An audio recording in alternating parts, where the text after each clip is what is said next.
अच्छा, अगर हमको करनी है सीरीज 2-2 तो फिर आज किसी भी तरीके से इंग्लैंडियों को पेल दो। कितने तेजस्वी लोग हैं हमारे पास, कितने शानदार विचार रखते हैं जी।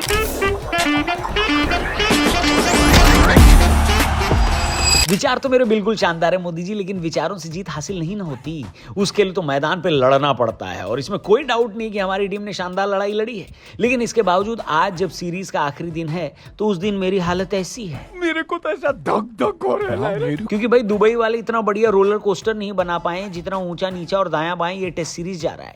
कल जब दिन का खेल शुरू हुआ तो इंग्लैंड खेल में आगे था, फिर हम थोड़े विकेट लेकर ड्राइविंग सीट पर बैठ गए, फिर रूट और ब्रूक नाम के दो अतापी और वतापी भाई आ गए, मैच में एक बार फिर हमसे मैच को दूर ले गए। लेकिन दिन के आखिरी घंटे में प्रसिद्ध कृष्णा ने एक बार फिर हमारी उम्मीद जगाई। अब दोस्तों बात ऐसी है कि इंग्लैंड को जीतने के लिए चाहिए 35 रन। मैं कहूंगा कि अभी भी इंग्लैंड का पलड़ा भारी है, लेकिन ऐसा नहीं कि टीम इंडिया जीत नहीं सकती, क्योंकि जो कोलैप्स होना शुरू हुआ था उसके बाद इंग्लैंड प्रेशर में तो आ गई है। और याद रखिए क्रिस वोक्स का कंधा जा चुका है, तो हमें एक विकेट कम लेना है। हाँ, ये बात अलग है कि अगर इंग्लैंड वालों को दिखेगा कि 5 या 10 रन बनाने हैं तो हो सकता है वोक्स को बल्लेबाजी करने भेज दें। वोक्स कहेंगे कि मैं फिट नहीं हूं, लेकिन बेन स्टोक्स उनको ड्रेसिंग रूम में बोलेगा। क्या बोलेगा? तू है, तेरे को पता नहीं है लेकिन तू है। अब आज के मैच में आपको क्या लगता है, क्या टीम इंडिया बराबरी कर पाएगी या फिर 3-1 से हम ये सीरीज हारने वाले हैं? जो भी आपको लगे कमेंट करके बताना, लेकिन इतना तो तय है कि आज का मैच जल्दी खत्म हो जाएगा। उसके बाद मंडे को आपका कोई प्लान तो है नहीं। चलो मैं आपका एक प्लान बना कर देता हूं, डिस्क्रिप्शन में लिंक है। हमने दिल्ली की मुख्यमंत्री, दिल्ली की सीएम रेखा गुप्ता के साथ एक शानदार पॉडकास्ट किया है, उस पॉडकास्ट की झलकी फिलहाल ये देख लो। केजरीवाल जी का नंबर है आपके पास, फोन नंबर? कभी बात हुई आपकी आने के बाद, ऑफिस ज्वाइन करने के बाद? आप बुलाया ही नहीं उन्होंने बेटी की शादी में भी। Quick answers only. गड़बड़ पूछोगे तो पास बोल दूंगी। आम आदमी पार्टी या कांग्रेस? अरे बाप रे, एक करेला एक नीम चढ़ा। सो नीम किस में चढ़ा है? करेला कौन है? ये पूरा पॉडकास्ट अगर आपको देखना है तो डिस्क्रिप्शन और पिन कमेंट में लिंक दिया है हमारे द रौनक पॉडकास्ट चैनल यानी टीआरपी चैनल पर पहुंचो। इस पॉडकास्ट के अलावा भी बहुत कुछ आपका वहां पर वेट कर रहा है। Thank you. आगे बढ़ते हैं। तो भाई बात ऐसी है कि इंग्लैंड वाले एक दिन पहले लास्ट बॉल पर जो विकेट खोकर गए थे उसके बाद उनके हौसले पस्त तो हो गए थे, लेकिन फिर डकेट दिन का खेल शुरू होने पर बेहतरीन बल्लेबाजी करते हैं। और मैं सच बताऊं तो मुझे इस सीरीज में डकेट ने बहुत इंप्रेस किया है। 2-4 बकैती अगर हटा दी जाए जो उन्होंने फील्ड पर करी है, इसके अलावा बल्लेबाज तो वो शानदार ही है, बल्कि मैं तो उनका T20 रिकॉर्ड चेक कर रहा था, काफी बढ़िया है। मेरे हिसाब से अगर सब कुछ सही रहा तो उनके पास इस साल आईपीएल ऑक्शन में एक बढ़िया टीम भी होगी और उनके अकाउंट में बढ़िया पैसा भी होने वाला है। खैर, हाफ सेंचुरी बनाने के बाद दिन का पहला शिकार भी डकेट ही बने। उनके थोड़े टाइम बाद इंग्लैंड के कप्तान पोप का विकेट लेकर डीएसपी सिराज ने अपनी तोप चला दी। यहां तक ये लग रहा था कि टीम इंडिया अब की बार इंग्लैंड को दबोच लेगी, उनके 10 विकेट लेकर ही मानेगी। सारे गेंदबाज दिल लगाकर बॉलिंग कर रहे थे। ऐसे में हैरी ब्रूक तेज खेलने के चक्कर में एक पुल शॉट लगाते हैं, गेंद बाउंड्री लाइन पर खड़े सिराज के हाथ में जाती है। प्रसिद्ध कृष्णा विकेट सेलिब्रेट करने लगते हैं, लेकिन पता चलता है कि डीएसपी साहब मोमेंटम नहीं संभाल पाए और कैच लेने के बाद बाउंड्री रोप में उनका पैर लड़ गया।